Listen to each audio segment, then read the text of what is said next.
Namaskar and welcome to this lecture on Introduction to Infrastructure Asset Management being offered under the MOOCs scheme of the Government of India. We are in week 2 where we are dealing with or talking about stakeholders in the life cycle of infrastructure through examples. And today we will take up the first example in that series, collapse of a multi-story residential apartment building. Before we move on, it is only to remind you that the material being used in this course is strictly for academic and instructional purpose, and you are not expected to use it for any other purpose. What you see on the screen is like a blackboard. Please make it a habit to make notes as usual using what is projected and what is stated. To recap what we have done so far in this course, we have talked about the course administration and the technical content. We have talked about the characteristics of the infrastructure in terms of the massive initial investment and the very long service life. We have talked about the diverse environments in which the infrastructure projects or structures are, and that leads to them being subject to deterioration under different mechanisms over their service lives. And this deterioration needs to be monitored either in terms of deterioration parameters and or the performance parameters. In fact, it is important that we have models for these deterioration mechanisms, so that concepts like service life can be more effectively developed. We have talked about infrastructure management in terms of the processes involved, inspections, etc., and the interventions, which is repair, rehabilitation, strengthening and so on. We have talked about basic concepts in economics and economic decision making, including the challenges in applying these concepts in infrastructure management. In the first lecture of this week, we talked about stakeholders and life cycle of infrastructure projects through examples. We took up 3 examples: individual housing, flats in an apartment block and a highway project, to basically show the complex interdependence of different stakeholders, how they come into play at different points in time, which is effectively the different points in the life cycle of a project. Our discussion in this module, as we have talked about earlier, is on stakeholders and life cycle in infrastructure projects through illustrative examples. When we talk of illustrative examples, please remember that the discussion that we will have is mostly adapted from real events and presented in the framework of the infrastructure management that we have talked about in this course so far, and we will talk about later on in the different modules. We will see that there are obvious lapses, deviations from established SOPs for various reasons, including experience, lack of resources, incomplete understanding and so on. The discussion is not for pointing fingers or blaming one stakeholder or the other, but to learn from the failures of infrastructure or problems that arose in infrastructure management from the point of view of development of new SOPs, modification in existing SOPs, and at the end of it also the implementation of SOPs. The standard operating procedures, very often we find they are there, except that for some reason or the other they are not effectively implemented, leading to one problem or another. The basic thought process is to develop a more robust system for infrastructure management with all stakeholders being partners in the process. This is the underlying thought that will operate throughout this week at least, and in fact throughout the course. In our discussion today, we will talk about the collapse of a multi-story residential apartment building. This is an example based on a real situation or a real collapse, except that of course for the purpose of our discussion, details have been changed, dates have been changed, and a lot of information has been created and added to bring the discussion in the framework that we are advocating or discussing in this course. To begin with, let us consider a multi-story residential apartment building as summarized below. As mentioned, all details are hypothetical as far as this example is concerned. The building, let us say, is completed in 1980, reinforced concrete framed structure with infill walls close to the seashore with unobstructed view of the ocean. It is a 12-story building, parking in 2 basement floors, 120 apartment units. The builder or developer had a defect liability period of 3 years, and the owners of the flats formed in 1981, association called the Owners Group, which was registered in 1982 for the maintenance of common areas and interface with the municipal authorities. This Owners Group is run by an executive committee, abbreviated as EC, comprising 6 members, each representing owners of 2 floors. The Owners Group collects a certain amount of money per month for maintenance from the owners to meet the salary bill of workers who work in common areas, keep it clean, and day-to-day expenses. 20% of the collection is set aside to meet major maintenance expenses such as external painting and so on, which is taken up only periodically. Records suggest that the amount collected has been increased from time to time to account for changes in prices, etc., and that the Owners Group operates largely on a no profit, no loss basis. What that means is that the Owners Group does not try to build a corpus from the collections that it makes from the owners of individual flats. The idea is that whatever is collected will be largely spent during a reasonably short period of time. The importance of this premise is something which will become clear to you as we go along in our discussion today. Moving on, the individual owners and the Owners Group have bought insurance policies from different agencies with varying terms and coverage. The Owners Group has set up a technical committee comprising some of the engineer architect owners of the flats. We must remember that when we have a small system, it is not really a large system of 120 flats, the owners could be lawyers, doctors, chartered accountants, businessmen, and so on. Those people need not have the technical expertise to manage the building in the technical sense, and therefore, what this Owners Group did was to set up a technical group from among the engineers or architects to just make sure that they have some kind of an informed input on the different technical aspects when it came to inspection and monitoring of the performance of the building.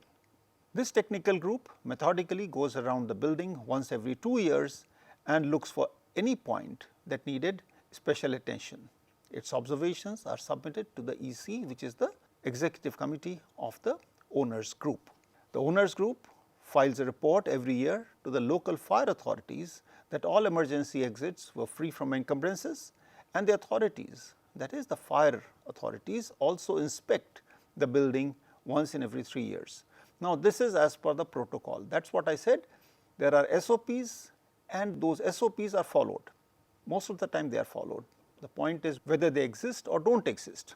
That is also something which we need to keep an eye on when we talk about case studies, as we shall see in this case. So, what you are seeing here is that as far as the fire safety is concerned, there is an SOP that the Owners Group is required to file a report every year, and that the fire authorities, which in our framework would be municipal authorities or some kind of a regulator, they also inspect the building once in 3 years. They expect the Owners Group to file a report every year and make an inspection every 3 years as far as fire safety is concerned. Now, we come to what happened in the building. There is initial information about some distress. What happens, let us say, is that notes from the technical group inspection in 2007, which is 27 years of service, suggested that some discussion among members took place on possible accumulation of water in some areas of the basement. The final noting, however, suggested that the team decided to keep a closer vigil and wait a little more before reporting the matter to the EC. Now, what we are seeing is, or what the tenor of our discussion in this lecture today is, that we are looking at it in some kind of flashback. That is, the building had collapsed and then there was an introspection, there was an investigation, all kinds of relevant details were dug up, and what we are trying to do now is to string together a series of events which preceded the collapse. So, what is being mentioned here is from the notes of the technical group inspection in 2007. It was mentioned in the notes from a subsequent inspection carried out in 2009 by another set of members, that the new members were aware of the notes of the previous technical group, but did not find any reason to report the matter to EC. So, obviously, the members of this technical group need not remain the same throughout, and a different set of people took over from those who inspected the building in 2007. A new set of people inspected the building in 2009, looked at the notes from 2007 and decided that, well, what is noted, but as far as their judgment is concerned, it did not require reporting the matter to the Executive Council. The technical group inspection in 2011, however, found some cracks in the structural elements, especially in the columns and slabs of the basement, and on account of rusting of reinforcement in the concrete, besides definite evidence of water accumulation in the basement. So, come 2011, the technical group has concluded that there is some distress which requires attention. Moving on, the action now goes to the owners group. The matter was reported to the EC in 2011 with the recommendation that an expert agency be identified to study the problem, if any, and suggest remedial measures. The original drawings and details should be studied. Efforts should be made to get in touch with the builder to learn more details, and the matter be brought to the notice of municipal authorities. So, these are the findings of the technical group reported to the Executive Committee in 2011. The Executive Committee accepted all the recommendations that maybe happened in 2012 and asked the technical group to identify an appropriate agency as mentioned in 1 above, carry out 2 and 3, and draw up the document to be submitted to the municipal authorities. Now, 2 and 3 means try to find out the original details and drawings and try to get in touch with the original builder. And as far as bringing it to the notice of municipal authorities is concerned, after all, there will have to be some kind of documentation, and the responsibility for drawing up that document was also given to the technical group. Apart from all this, the EC or the Executive Committee also approached individual owners for one-time additional funds for expenses.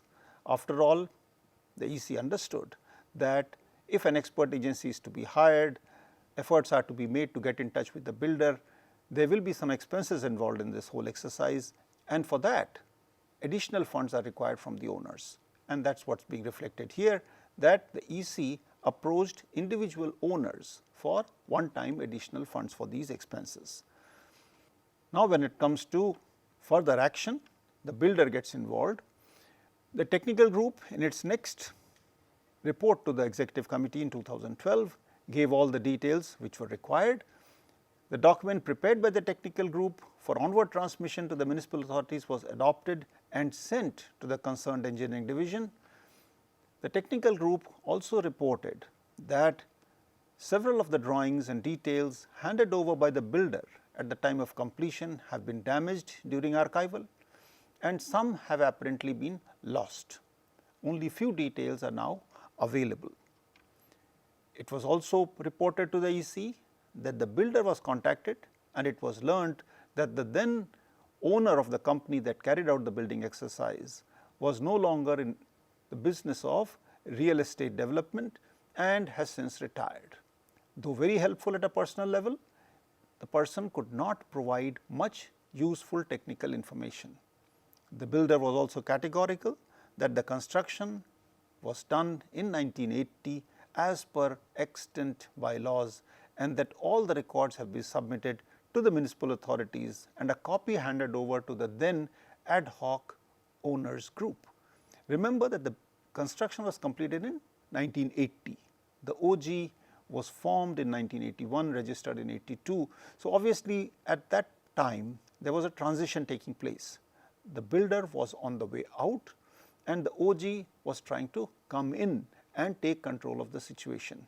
So, there were some ad hoc members of the owners group who took the responsibility and took charge.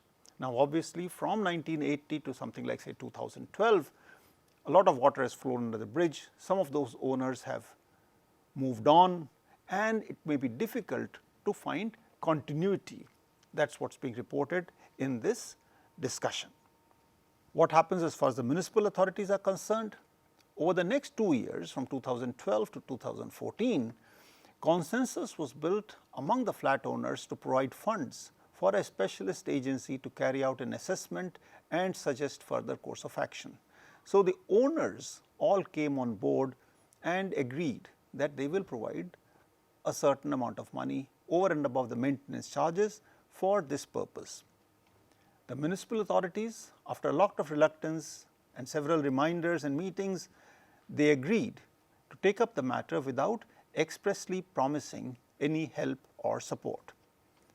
A technical team from the municipal corporation or the municipal authorities visited the site in 2015 and submitted a report, a copy of which was made available to the owners group. So, we can see that from 2007, when the initial signs were observed by one technical group, we are already in 2015, and what is happening is now the municipal technical team has made a visit to the site. Now, this technical agency in its report submitted in 2017 stated that though the drainage provided initially may have been adequate, it has been rendered ineffective on account of activities in the neighborhood. Over the last 20 years, certain development may have taken place, certain new construction might have happened, and because of that the original drainage has become ineffective. A permanent solution requires a virtually new design of a drainage system. The report also found clear evidence of chloride induced reinforcement corrosion, especially in the basement areas where most columns and slabs have developed severe cracks and even spalling of cover concrete in several areas. The premature deterioration could be attributed to poor quality construction and or lack of quality control during construction. Obviously, reinforced concrete structures are not supposed to deteriorate that quickly. This building, even if we are talking of 2017, is only 37 years old. It was built in 1980.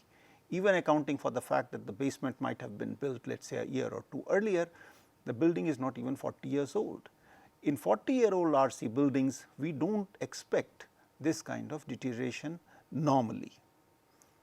The premature deterioration, as the report said, could be attributed to poor quality construction and or lack of quality control during construction. And now, this is something that is pointing directly at the builder. Specific information and details need to be obtained from the builder. Immediate steps should be taken to initiate structural design for rehabilitation, which should be taken up at the earliest. So, come 2016 or 17, there is a report which clearly says that there is chloride induced reinforced corrosion, there is spalling in several areas, and the issue of design for rehabilitation needs to be taken up at the earliest. Moving forward, what did the municipal authorities do? The municipal authorities in 2017 issued a legal notice to the builder seeking details of construction, including steps taken to ensure quality during construction. They informed the owners group that municipal funds will not be available for any repair work. They advised the residents to keep a very close watch on the progressing deterioration and be prepared to vacate the flats.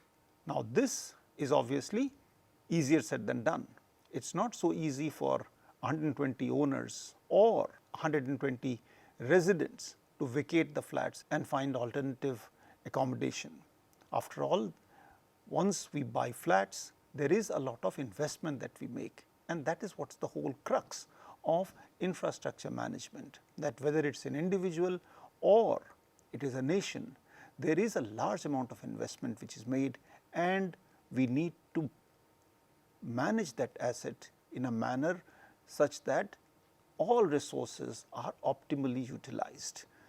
Moving forward, the owners group, based on the committee report of 2017, approached the insurance company for coverage of expenses in the repair and rehabilitation works, informed the individual owners to be prepared to contribute additional funds for repair and rehabilitation, and asked the technical group to keep a close watch on the progressing deterioration. The insurance company in 2018, for example, responded to the request for coverage of expenses in the repair and rehabilitation works and stated that expenses in structural repair could not be covered on the grounds that the gradual deterioration, which is the primary cause in this case, arising out of construction period defects after almost 40 years of execution of the works is not covered under the terms and conditions of the insurance policies. However, partial reimbursement for the redesign and execution of drainage works could be considered. So, this was the position which was taken by the insurance companies. Now, the owners group identified an agency which carried out a thorough investigation, prepared drawings for structural repair and rehabilitation of the RC elements and a draft plan for the drainage works. In doing all this, we land up in a timeline of 2019. These details were submitted to the municipal authorities for approval. An overall estimate for funds required was also prepared by this agency, for example, and submitted to the owners group. Now, once this was done, all details submitted were approved by the municipal authorities in the same year. So, now we can see that there is a certain amount of expedience. Things are happening almost at the same time, as soon as possible. All details submitted were approved by the municipal authorities, and given the further deterioration that had taken place, the residents were asked to vacate the building in 2019. Earlier, the residents had been asked to be prepared to vacate the building, or there was an advisory. Now, here they were asked. So, that tone has escalated as far as the municipal authorities is concerned. The municipal authorities also put an additional vigil in place to deal with any accident or an untoward situation in 2019. This having been done, the owners group asked the owners for contributions to meet the expenses in the repair work. So far, the contributions from owners had been to meet the expenses for agencies which had prepared drawings and design details and so on and so forth. Now, we are looking at the actual execution of the work, which would be probably a lot more expensive. And so, the owners group asked the owners for contributions to meet these expenses in repair works and started to explore the possibility of a loan from the banks to meet these expenses. What were the next steps? The owners refused to comply with the municipal direction to vacate, citing they did not have an alternative place to go, and sought legal recourse. So, they go to court saying that the municipal order or direction asking them to vacate be stayed. The owners approached the banks for the loans for repair work. Now, remember that the owners and the owners group are different entities. Owners are the 120 owners of those flats. They are the individual entities. Owners group is a collective from these 120 people. So, in the earlier slide, we had talked about the owners group approaching a bank for loans on behalf of everybody else. Here, we are talking about individuals approaching the banks for loans individually for meeting their contribution to the repair works. The banks refused loans to some of the owners due to their poor credit ratings and also expressed their inability to process a loan from the owners group, citing lack of collateral or security. We must remember that after all, the owners group does not own the property. At least in one sense of the word, the property is owned collectively. By whom, it is not very clear. At least that is where we are stuck as far as this situation is concerned. The owners group renegotiated with the bank, which finally agreed to process a collective loan against an appropriate undertaking signed by all the owners. The bank said, well, they are willing to process a loan for the owners group, provided the owner group gives them an undertaking which is signed by all the owners. So, that is how there is a bypass, or there is a mechanism by which individual loans and the individual credit ratings of the different owners is not being allowed to affect the loan processing. The owners group gave a go ahead to the agency to mobilize and carry out the repair work. So, we are now at a stage where all systems are ready to go, but it is all in vain. In all this, we have already come to 2020 as mentioned in this slide. Remember that the whole problem started in 2007 and we are in 2020, but now we have a situation where everything is ready to go. And unfortunately, in a heavy downpour on June 10, 2020, a large part of the building collapsed, leading to several casualties. A higher number of casualties was prevented due to that extra vigil which was available at hand and had been put in place by the municipal authorities at some point down the line. Now, this is an unfortunate accident. The building, built in 1980, collapsed in 2020, 40 years of service, not expected, premature deterioration for sure, and the worst part is that it was not sudden. Everyone who was involved knew that there was something seriously wrong and the deterioration was progressing. People tried to do their best, but that was not good enough. So, it is important that we learn lessons from here from the point of view of infrastructure management, and that is what we are going to take up in some of the subsequent slides. What is a summary of the discussion here? It is clear that all stakeholders were aware of the progressive deterioration, but were unable to address them in a timely manner due to financial constraints, red tape and the complex interdependencies. The tragedy raises questions related to technical issues, yes, but also administrative handling and coordination between different stakeholders, and the questions are also raised about the safety of aging buildings, building codes and the role of inspections. The case highlights importance of initial inspection, proper documentation and archival, calls for redefined roles of owners in collective living and collective ownership.